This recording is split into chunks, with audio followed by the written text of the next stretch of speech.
پلارانو او یو هلکو چې یتیم خوارزار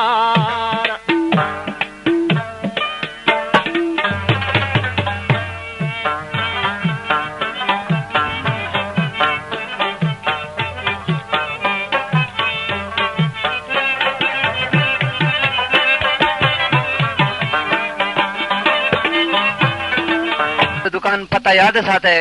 Shalimar music centre बाजार बटखेला द वहीद गुल दुकान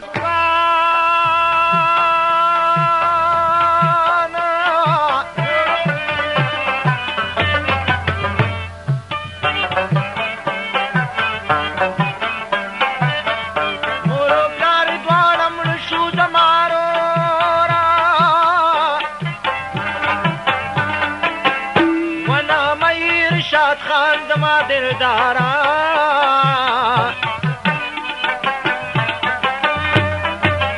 ماشوم پاتې شو غریب پړنا سورو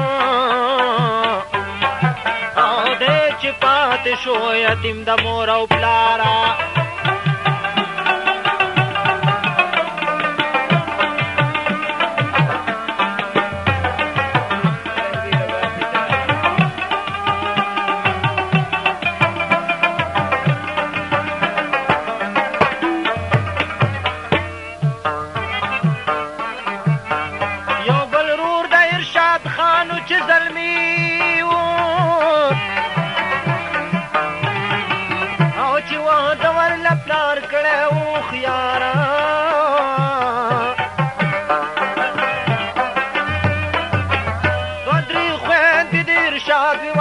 شوینو او یو ورور یو کور کې ورندارا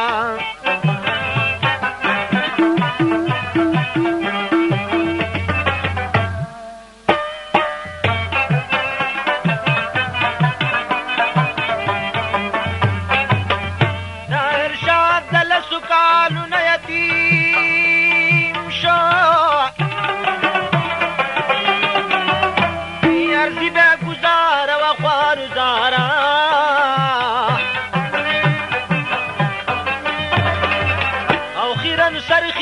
لباس بگر زیدنا او د یتیم ودا زلا برخه خوارا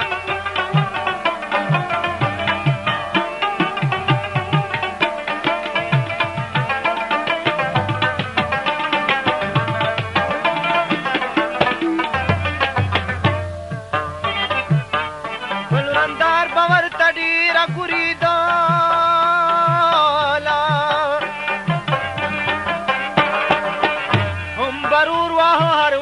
دری گزارا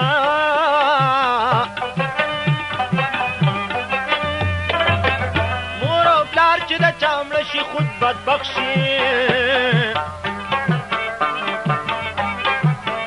خیر شاد و شنا پسند کردگارا هر ورځ به خشاک پسلی گینا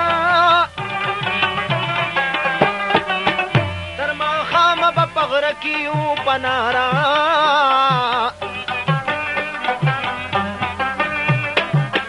چی براغ نور انداری براگیر کو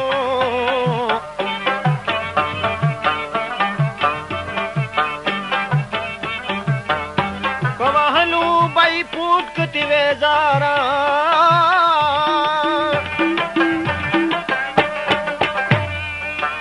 رور بہم ور سر ډیر کول ظلمنا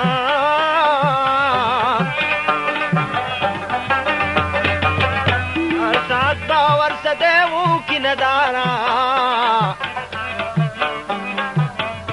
دا حلق جشو د سوار لسو کلونو او ډیر زیات تک شلو ضرور او دورندارا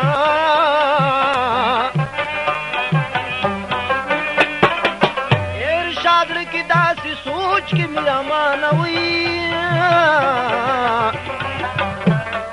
او چیز تخت دا جوندون بنا قرار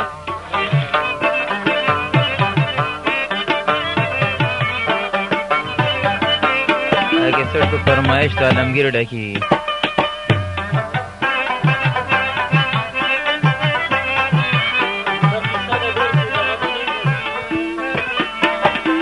او یا قربان شما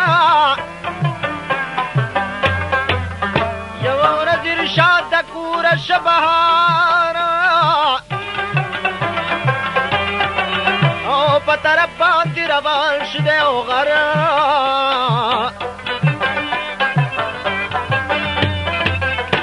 مطلب دا چې شپخ کترا روان بڑ پلار راغے برابر یو شپه خزانه کې کړل تیرا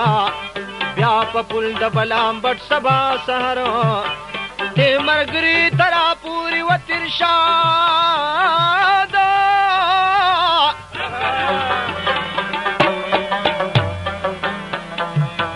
د تالاش پغر را کوشو پونرا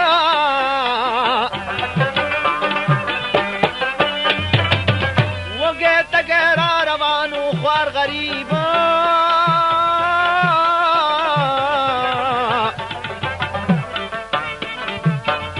چندر کش داخل جڑما جگر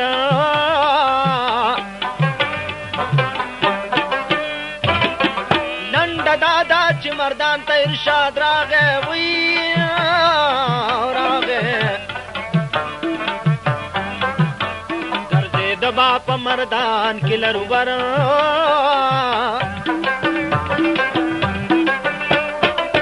یو ناشناو بل د کورا وته نو کنو ورخطا بغرزه دا وګن هر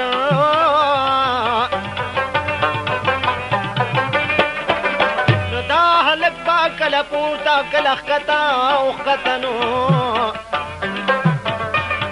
والد خپل ځانا نا خبره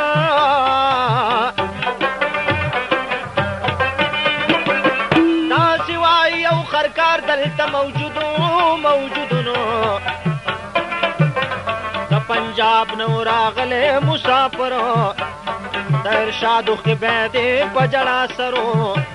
جناګاه د خرکار شو په نظر خرکار ویلې بچیا ول جاړې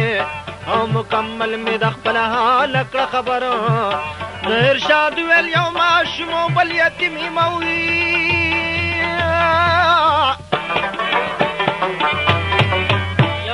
پلار می د دنیا کړه سفر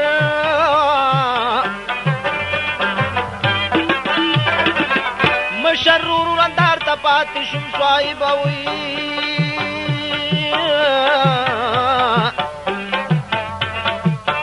هر ورځ بای وهلم روغ پسر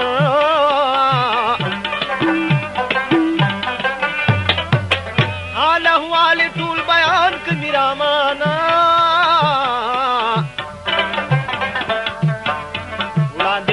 کارونا دا اکبر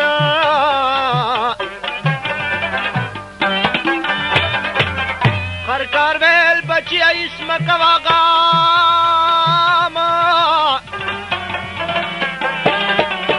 رادما پچی ششمان اوچ کردنما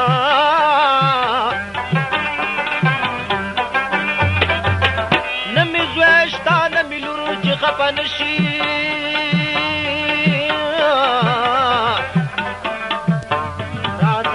پسی چیزو پلا رسم دا خرکار سر روان شوزر ملال پچے تیرا شورنا شو صبح دم نو سبائی خرکار دزان سر روان کو او چچینو ترسند شو پکندم نو د خرکار دیر رساوا پچینوٹ کے مزدوران ور سر ډیر جاتلم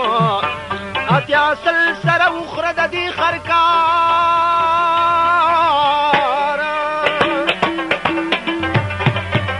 سلور کسد باشیانو پا قلم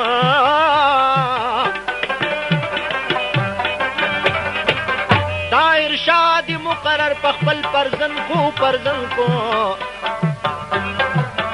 میرامان رستو واللہ اعلم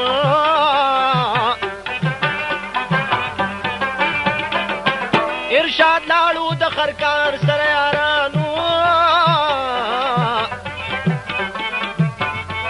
هر کار صرف یو ښځه وه ځوانانو نه یې زوی و نه یې لور وه پاک میراتو لوی ټولی ورسره د مزدورانو د چینوټ نه بار کلي کې ډېره و یو یو کور د چینوټ د دیاتیانو دا خرکار اصلي د خوست علاقې و حکومتو دغه وخت د انګریزانو خرکار ویلي چې ښځې داسې زوی شوی برخه نشته دی زمونږه د فرزندانو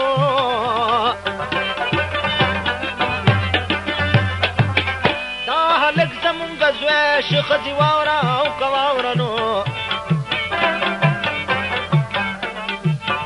ته یې مور شو زه یې پلار شوم د پلاران روایت کول استاد لا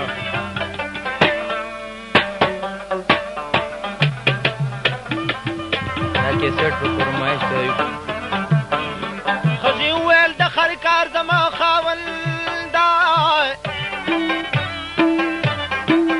زما زوی شمه منلی په چشمانو مشهور چې د خرکار په زوی ارشاد شو ارشاد سنو میرامان مومند دا در رب احسانو په ارشاد چې د ځوانۍ راغی بهار هر سړی به ویلې زوی دی د خرکار ښځې هم به په خپل زوی باندې بالنه ښه خوشحاله بار وخت یې ګرځېدنه واک اختیار یې ورله ورکو د دولتو د ارشاد بار سړي کاو صفتو یو ښایسته و بل په خوی خصلتو سازو لکه ګرد سري دي داسې خیرازو د خرکار نامه اصلي وایي بهرام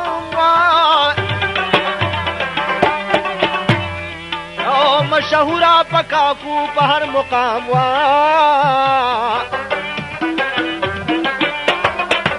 یو ګجرو چې بې حده او مالدار 50 میخې ساتلې وې په شمار ودېره دوی ته د نیم میل فاصله کې نو دی به په اتنه راوړه اوړي سله کې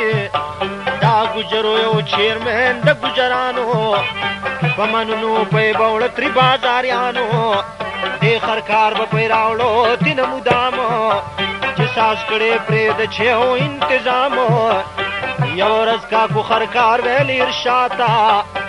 زویه راشه غوږ مې ونیسه یو باد ته لاړ شه په یې راوړه بچیا دا زمان او چې چای وڅکي ستړي شوي مزدوران نه ارشاد ویل ډېره ښه ده بابا جانا د ګجر نامه یا خای مهربانا خرکار ویل رحیم بخشي دی نوما په دې ملک هر سړي ته دی معلومه په یې ترې راوړه زما زویه 12 سیره دا خبره چې له تا نن شیره ورته وایه چې زه زوی یم د خرکاره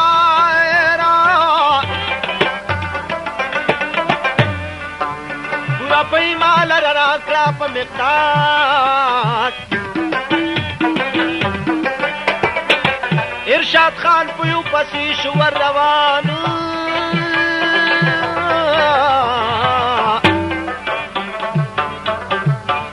وخت پرې کېده چې بسه کوي سبحان او یوه لور د دې ګجر کاکا وه کور کې نو او چې وا پیغله د ځوانۍ پټنګ ته کور کې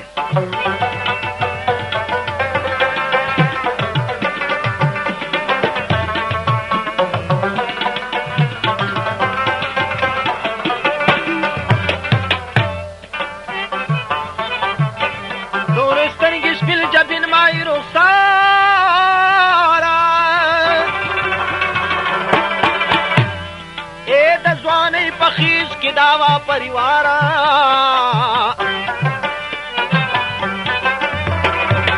دا ګجر نو په دغه ورځ ضرورا او کرورانو ارشاد خان کوڅه کې غږ وکړو بلپورا اے شاهي دوا په نامه دغه رنګینا او رنګینا سمدستي کوڅې لراله ما جبینا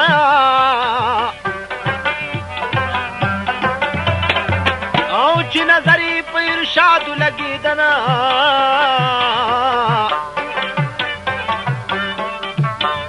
تیر د عشقي شپړکې وردننه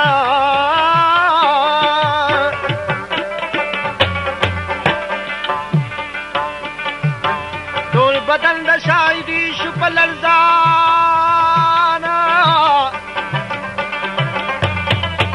رو د اوښکوي چپې کړي په ګریوان ارشاد هم چې د دې مخته وکاتنه او لکه پاڼه د خزان ورپېده گران اوریدونکو دا کیسٹ بتاؤ صاحب بینک روڈ سوڑائی بازار میں سب دکان کے مل حیات مارکیٹ په یو بل باندې شیدا شنو د دې په یو غمونه ور پیدا شو یا میرا مانو مندای شخص مرض دے خطا نزیدہ مرض دا تو پہ ڈس دے شاہد ورت ولانا جڑی دلا لکا پان دا گلا بار پی دلا دیو بل سر یو کو بیا کلا حال دمینی بیان کو یو تر بلا شاہد علم دی صدے دڑ سارا او دا چازوی راتا وایا گوگلا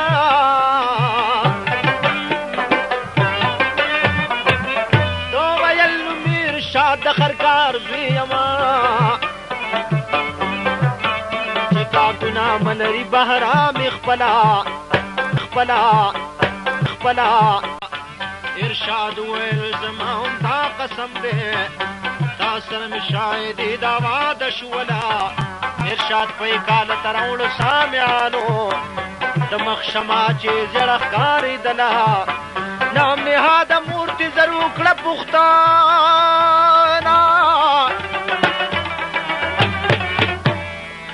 او زویا کوم واقعیا در پیښه شولا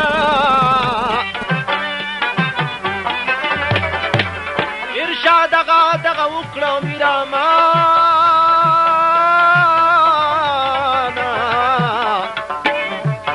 شاهد جنای کلی ری دلا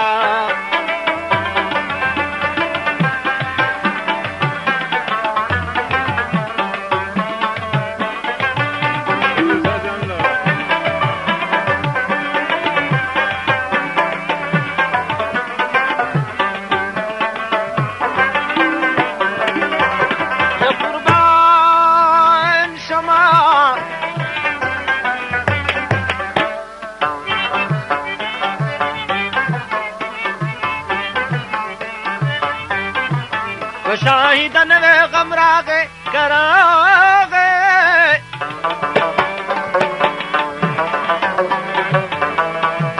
رنگ شزل شونډي ونیول پاړونا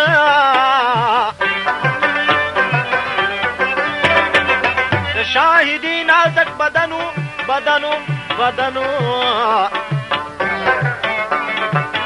د ارشاد منی ورته ورو لگاون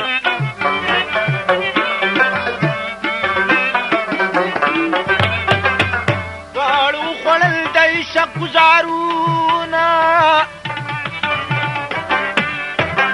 شاهدی باشه بروز کول ویرونا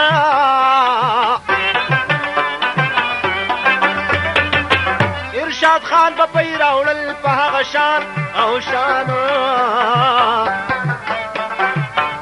پدیدن سر مامور شقال رحیم بخش اور رسیدی توقاتنا جبند شاهدی ولیدنا رود دو خوی پا مخ باند روانو رنگ زل لکا د پانی د خزانو رحیم بخش غمجن پو دغکار د د لور خواته کېناسته پدر غمخوار مور یې هم ورته نږدې شوه چې دا بلې د هغې د سترګو اوښکې بهېدلې غرض دا چې پلار او مور هغه زمان د بېبې شاهدې و په دا پرسان څه سبب د لورې وایه چې جړېږي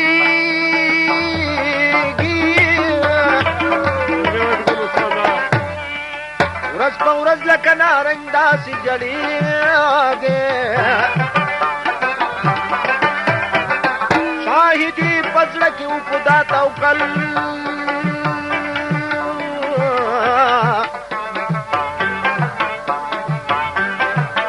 وخت هم دا ده چې رښتیا کړم وینا نو شاهدې ویل غږ که ماته زما پلاره محبت د یو پتان کړم خارزاره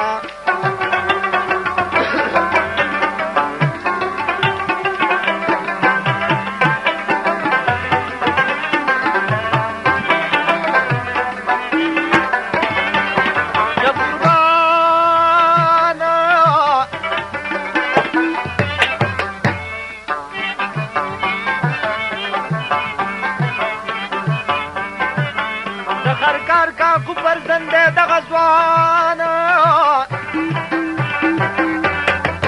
او د هغې مینې سدي کړم په نیران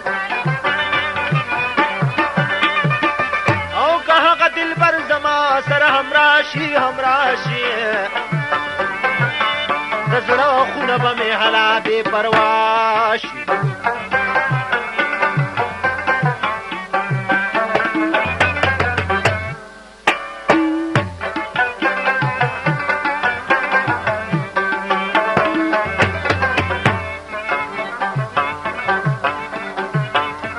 خبرې مور او پلار شو د دې حاله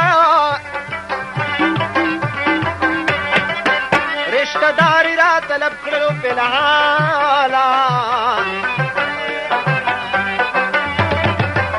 آله بخش د ضرور چې یادېدنه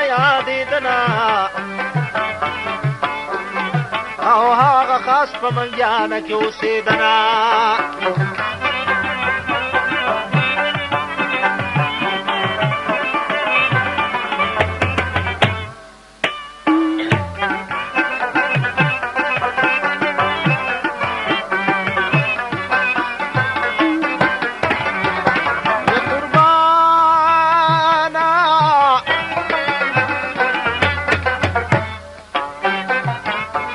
خپلوان را طلب کړه میرامانا دا تپوس یې ترې وکړو ګل رحمانا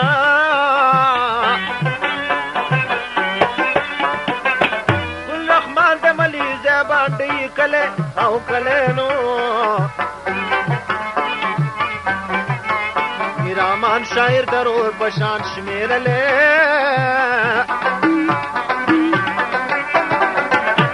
خپلوانو ته یې وکړو دا بیان او زما لور بللی زړه په یو پټان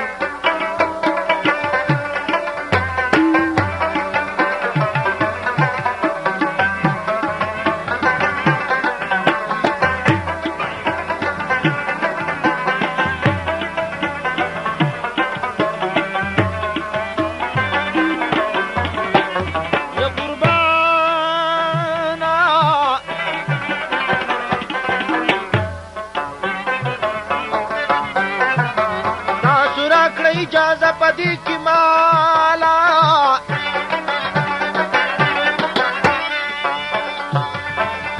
او چې پټان مشي د لور دړه دسمالا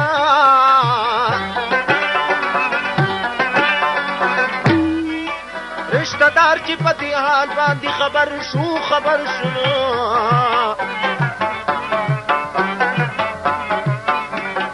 مواله دلانت په چغو سر شو ټول ویل چې دلته لږ دي پنجابیان چې ستا لور ځان له خوښ کړی دی پټان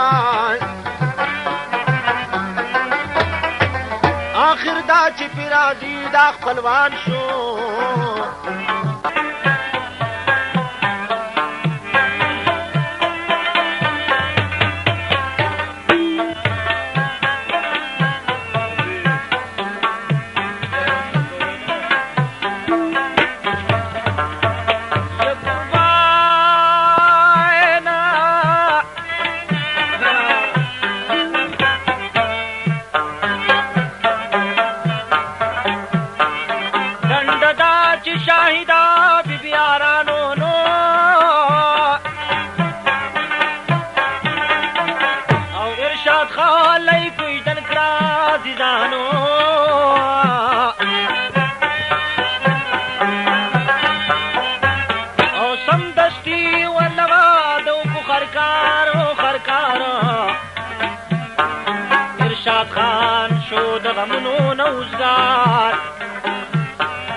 خوشحال شوا کاکو ډیرو کو تاوان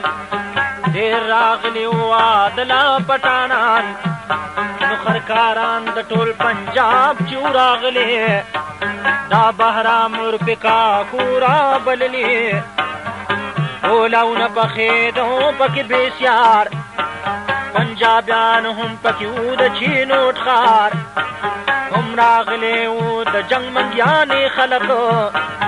هر چا تیر کړه پولاونه د خپل حلق لنډه دا چې واده وشو په ډېر خوندو تصنیف کړی میرامان شاعر محمدو چې واده د دواړو وشو په خشان دواړو ورکه د زخمي زړونو ارمان او د خرکار ښځه پې ډېره شوه خوشحاله هره ښځه مبارک لا ورلراله زمانی کو رفتار واورا کلام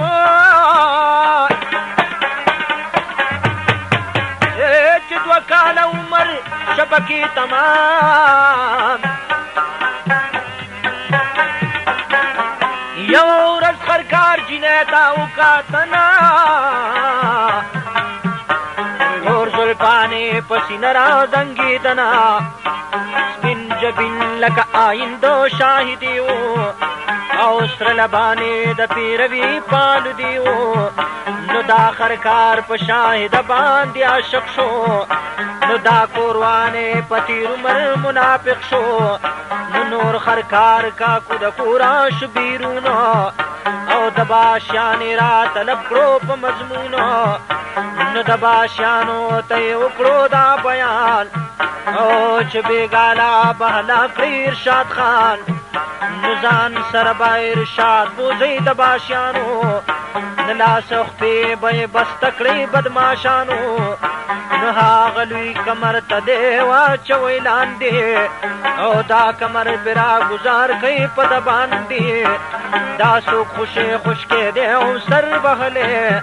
او ډېر دولت مې پې چټي دی الوځولی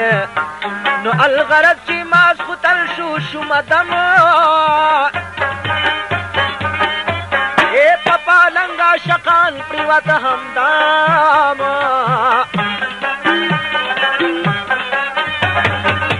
شاهدی ویلی ارشاد اکرم پرسان بتصدیق رات گویا کړه خپل زبان چې ستا مور او پلار هم دا خدو خرکار دی او کنه هسې د دروغو په ګفتار دی ارشاد خان ویل چې تاو کو پرسان او پر اختیا بدرته وښایم خپل ځان دا خرکار زما پلار نه دی ګل رنګینې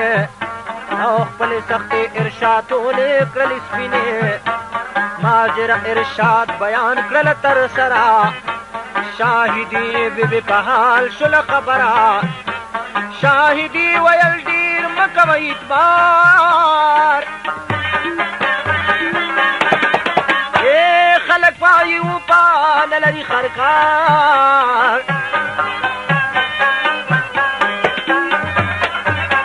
خپل ژوندون به تېروو نور البصر او بصرنو زه چې زو ته زما پلار کره دلبره نو ارشاد ویلي ما خوړلی نمک دی داسې کار ما لره سات د سپک دی تر هغې بازو نکړم دا عادتو چې خرکار په خپل را نکړي رخصتو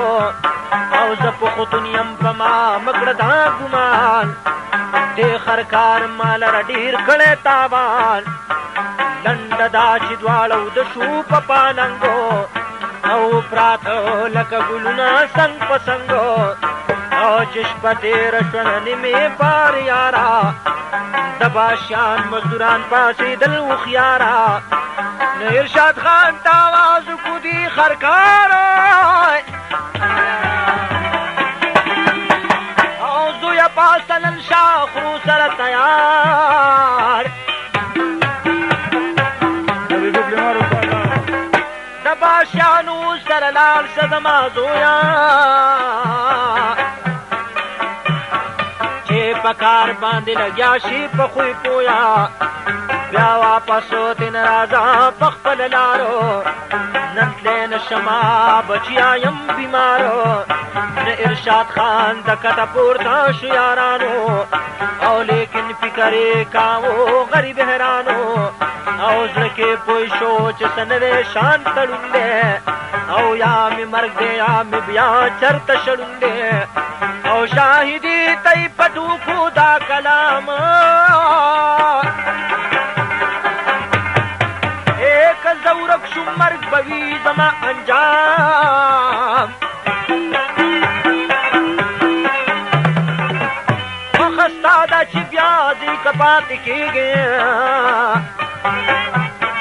ته پخپله به پخپل سمې پوهېږې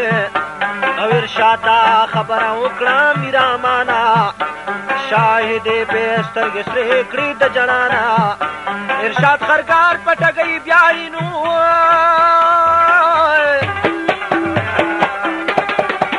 د شاهدې په مخ د اوښکو باران شو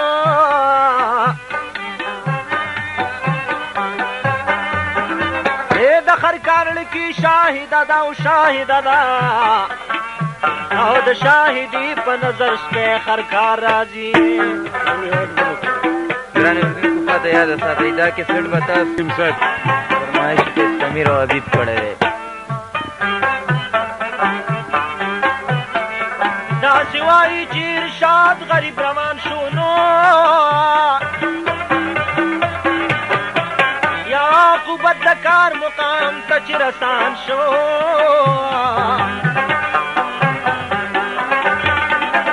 او توره شپه وه چې لیدل نه شوله ګوته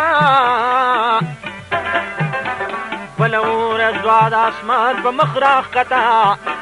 څلور کسه د کاکو د باشیان چې پکې نه و یو زوی د مسلمان یو د باشو په دې نورو لیډرو چې نامه یې وه تورمنګلي زناورو چې تورمنګ د کندهار د ترینې و د کافر بچی هر وخت ډک د کینې و نو هغه ونیو ارشاد غریب په غېږ کې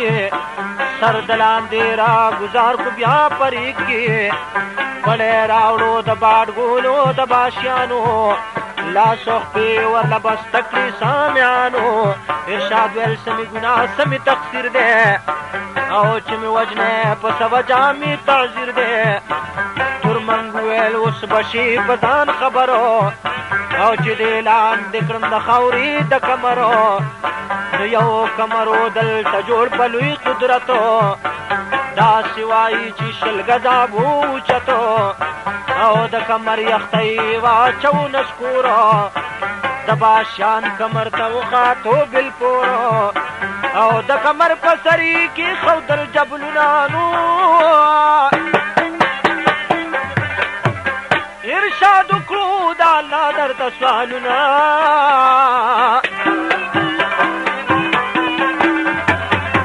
خدای راکړي ته نجات د ظالمانو ما کړې بچ د دې بې دینه او د باشیانو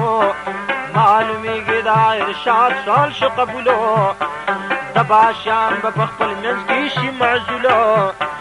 چې کمر به یې واهو په جبلونو شیخ خبر به د قدرت په کمالونو دوی ته دې سره کوله لاس په لاسو یو د باش د تور مخ بیل را خلاصو جبل اوت د تور منګ د خپې نه بوټو سر د لاندې شرا خلاصه دوې د جوټو چې جبل د خپې نه بوټو د ښکتانو یوه چغه تور منګي کړله اوچته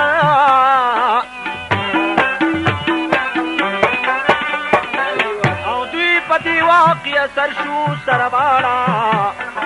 ارشاد د مرګ سلادو مې زلاړه بل په دې وخت کې تنا وکړه اسمان او د تنا سره هم راغی طوفان او د طوفان سره باران راغی بسیار د تیارې په ځمکه پرېوتو غبار نو مزدوران د باشانان په منډو سر شو تور منګې په زخمي پر زند خرشو د باشیانو براخو لکه مردارا تیار ډېره وه هېچا نه لیدلاره نو ارشاد پاتې شو تړلې بند په بندو نو د هر کار سمجودې کوس خوندو باران اوري نسکور پروت د ارشاد خانو ناګهایې سر ته ودرېدو یو ځوان ارشاد لکي ویل چې رانو د باشیان اوس مې دلته جوړې وجني خرکاران سړی پورته کړ ارشاد غېږ کې اوچتو تیز روانو لکه غشې په سرعتو او چې الله د چا پیچي میرامانا هغه بچي کرا پریوزي د اسمانه د باشیان چې واپس لاړو زما جانا ټول شپه یې کړه شبګیره د بارانا د تور منګ د باشي خپه غوټه ماته لکه سپی واچاو د هر کار خواته هر کار وکړو د ارشاد په باب پرسان فکر د عمل ګویا شو د باشیان ټول احوالې چې کاکو تاکو تاریرو د تقدیر په نښه نه لګي تدبیرو سبای کاکو خرکار لال شو پخپلا او د ارشاد د مرګ موقعی هو قتلا ارشاد نو دا خرکار شو حق ایران او نه د پړو رسو چرته نشان نه یې واخستو کاکو په قدمو شاهدی تا پجړا شو مخ کې سمو شاهدی تای ضرور پدی رنگو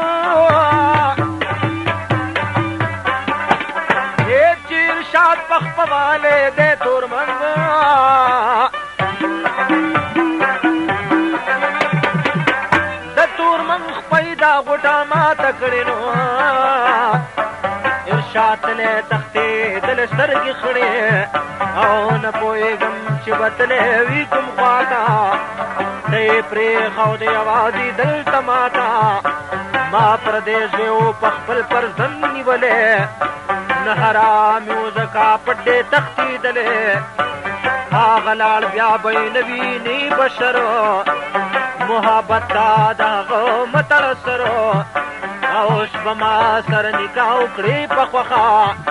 نه ارشاد لاړ شاهدې دا وستا برخه شاهدې ویل لکې مکړه دا ګمان او راته ښکاري ټیل وهلی یي شیطان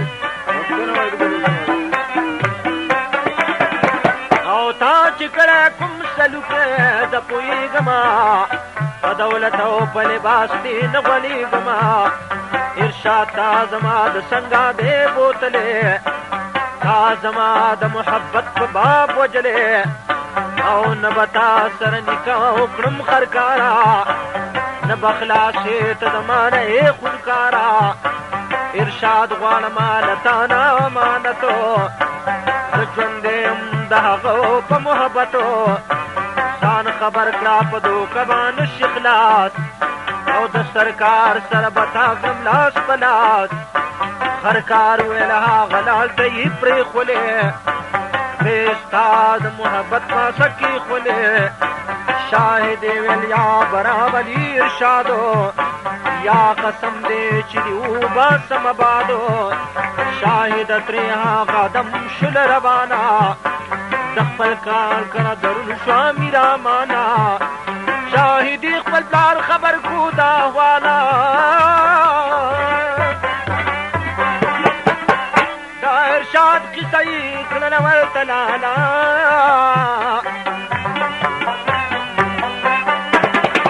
او رحیم بخش هغه دم شو را روان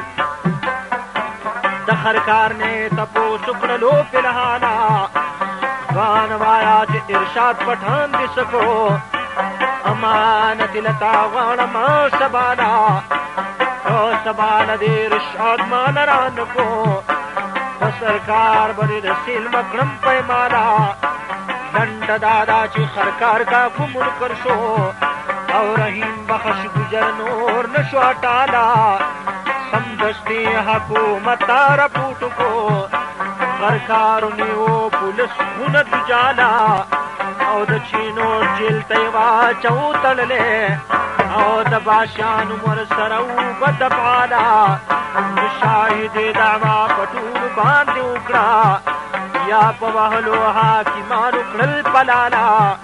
نو دوی اوس پرېدا چې په دل دننه اوسي اوس قصه د ارشاد خان مخې لراله نو ارشاد خان چې کوم سړي و پورته کړې نو هغه وړې منګیانې ته وسنباله نو منګیانه کې هغه خلاص کو د رسونه نو دا سړی څه خالي نه و د کماله نو ارشاد خان ته تپوس کو چې ته څوک یې هغه ویل غوث الزمان یم ځوانه تاله د ما په حکم د پاک رب د تلوري وشو او ستا امداد مې ځکه وکړو نیک اعماله او دغه غوث د زمانې و میرامانه او د ارشاد په امداد راغې مشغولاله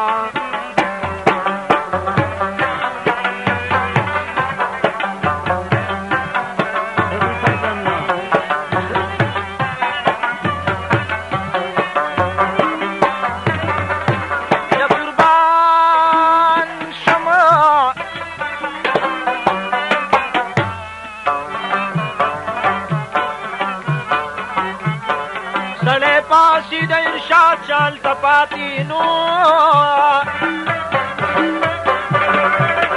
منگیانی خار تروان شو پڑماتی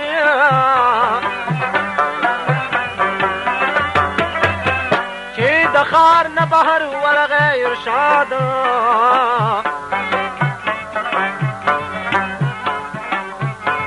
یو سڑی می خسرولے داکلیات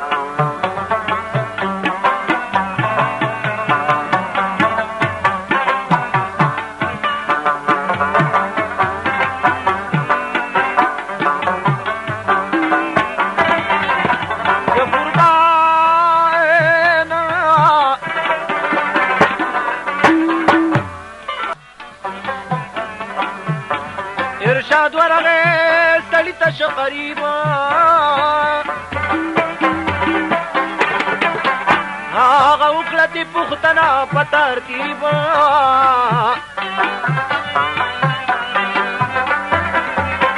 ځوان سوکي پسکار پسې ګرځېږي جل زبله په نظر تخکارېږي ارشاد پہ جان دلتا نہ بخشو رکی ویلدا خدای رور در رحیم بخشو چه کوش دن نرزماو دے راغلے او رحیم بخش گجر دے اور آغختلے آل بخش ارشاد خان نبی جندنا او نہ پخیال نہ پا نظر کی یہ راتنا او غرض دا چه ارشاد خان خوارو مجبورو اوال بخش سراحلتا شو مزدورا اور کی ویل چی شاہدہ بپس حالوی او چی خرکار سربا صد دی جنجال وی او لیکن نظم واپس مہا غلورو او بد نصیب پیدا شویم دمورو دیکھو پریدا منگیان کی چوسی گی شاہدہ اور پسش پور دی جڑی گی او سمود چتے رشوا پدغشانو اندرن پجل پراتو خرکارانو تور منګې د باشي ګډ شو پخ په باندې او بل په جیل کې پراته د مرګ نه لاندې شاهدې یوه شپه ولیدو دا خوابو او چې ارشاد یې ولیدو ګل د ګلابو شاهده ورته په خوب کې جړېدله او د ارشاد د مخ بشرا یې ولیدله نو ارشاد ویل شاهدې ته مه جړېږه زه ژوندی یمه ته هرګز مه خفه کېږه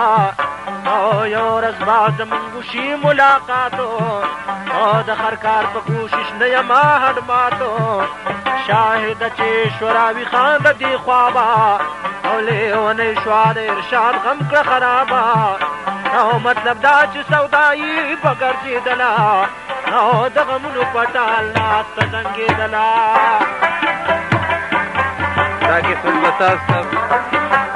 فرمایش شعر زمان او علمگیر او گلزار کړی دی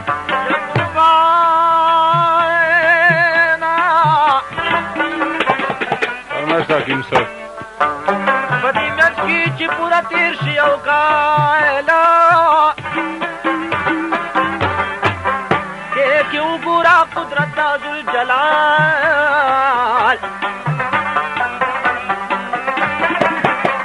آل بخش دوی له جوړ دوا د کار کو رشتہ دار یې د نیټې نه خبردار کو رحیم بخش چې و ورور د ده په ځان چې اوس پر دغه ګجر د ارشاد خان او په هغه پسې وکړو دا جوابو چې پلان کوي نیټې له راشئ په حسابو دوی واړه واده له راشئ دا ساتو شاهد هم راولئ په ښه عزتو شاهده به هم خوشحاله شي ورورا او چې غمونو د خاوند کړه تکه توره او خبر نه دی چې ارشاد زما مزدور دی او چې زړګی د شاهدې پسې رنځور دی آل بخش رحیم بخش چې ورونه او د یو بل نه جدا للر کورونه او یو دیرا په منګیانا بل په چینوټو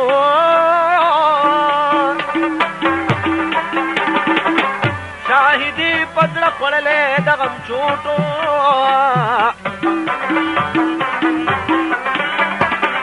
او دوا د نیټه چې راله میرمانا او شاهده شوه د خپل پلار سره روانه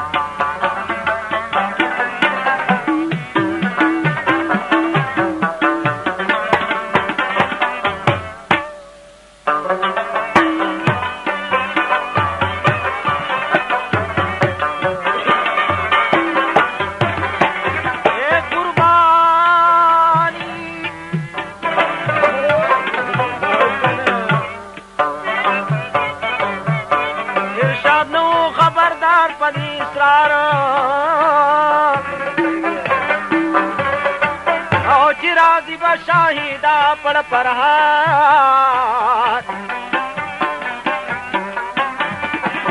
او لنډه دا چې رحیم بخشو روانه منګیانې تا په تیاره کې شو رسان شاهده واور سره هم د دې مورو یو اوس به بیا مومي د دواړو سترګو تورو او رحیم بخشتا ارشاد شو ورته غاړه او یو چغا د رحیم د خولې نه لاړه او غږ یې وکړو شاهدې تا په تلوار او چې ارشاد بیا موندو ګل د انار او شاهده چې په دې حال شو خبرداره نه د هیبت شوه په ځمکه راګوزاره په شاهده خوشحالي راله جړ شوی رنګي دوباره ګلابې شنه او د شاهدې زړګې پیوند شو چې د ارشاد سره یې وشو دیدنونه او دواړه د مینې غاړې ورکړې د شاهدې د سترګو رود د اوښکو زینه او خوشحالي شوه یو په بل او په ګجرانو او دوباره راغې ژوندون په عاشقانو واخیست خر د ارشاد ډېر زیات شو خوشحاله واده تېر شو دوی بجې ترې رسباله نو ارشاد خان یې واپسې راوستو کور ته شاهدې د خوشحالۍ اواز کو پورته دا یې ویل چې خلکه بیا راغې ژوندونو زه هم سوې د ارشاد اشنا بیلتونو او خدای شکر دی چې بیا مې زړګي خواب شو چې مرګره دوباره زما ارشاد شو خوشحال شوا د غمونو تیار لاړه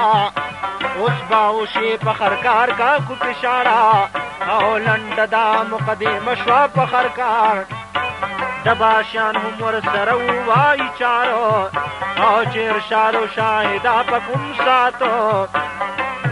او مخامخ شو د سرکار په عدالتو او رحیم بخش هم کاو ورپکې زورو سلطان شادت پې وشولو بلپورو نو ارشاد خپله واقعه کړله بیانه انګریز غوږو ورته ایښې میرامانه نو مطلب دا چې خرکار وړاندې کو رشوتو او پیرنګیو کو د بډو نه نفرتو انګریز ویل چې زه نه یم مسلمان او بړي اخلي د حضرت په حکومتیان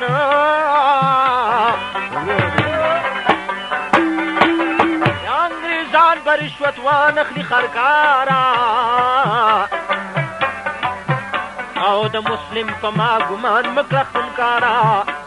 لنډه دا چې څلور واړه د باشیان څوارلس کاله قید شو ظالمان دا خرکار کا کوی پرېښود سبانا دا یې قید که پوره 20 کاله فلحاله تور اوبو ته منتقل شو دا خرکار راته ښکاري چې هم هلته شموردار د باشیان جیل کې پراته وو د ملتان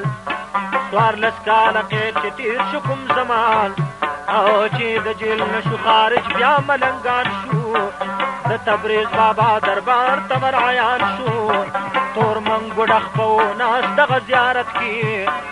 د پیسې په محنت بارو هر ساعت کې چې خرکار یاد باشي شي میرامانا سرکا پر شي بیا منکر شي د مولانا د ارشاد شاهد کور شه خوشحالي وا او برابر د هر قسم سیالي وا او رحیم بخش ورلا ورکو ټول اختیار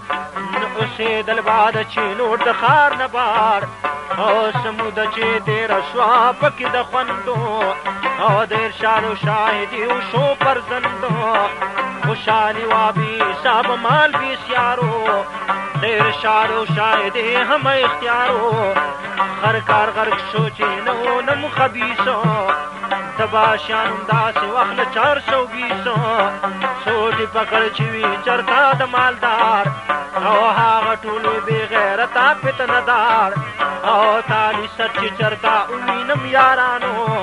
او پس خوردي وې خوراک د شیطانانو قسمه قسم واقعات په دنیا تیر شو او صلاحیات دې څه د خلکو نه لار هیر شو پنځه کم شپېته کلونه د دې وشونو چې مې یاد دواړه ګلونه د نمیر شو دا تاریخو 1900 زما وروره په دې یو اتیا د پاسه را برسیر شو میاشت زیرمه حسابېږي د دې کال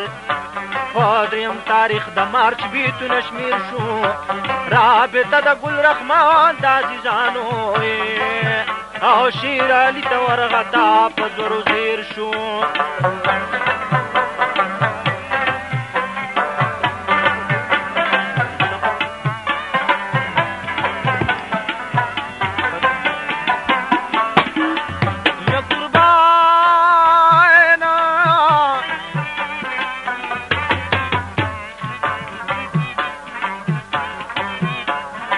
حاصل وی په حیا عزت اوسېږي نو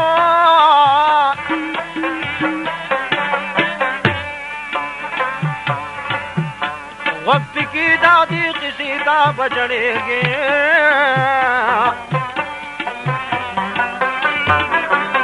ما قصه کړه دلته ختم میرامانا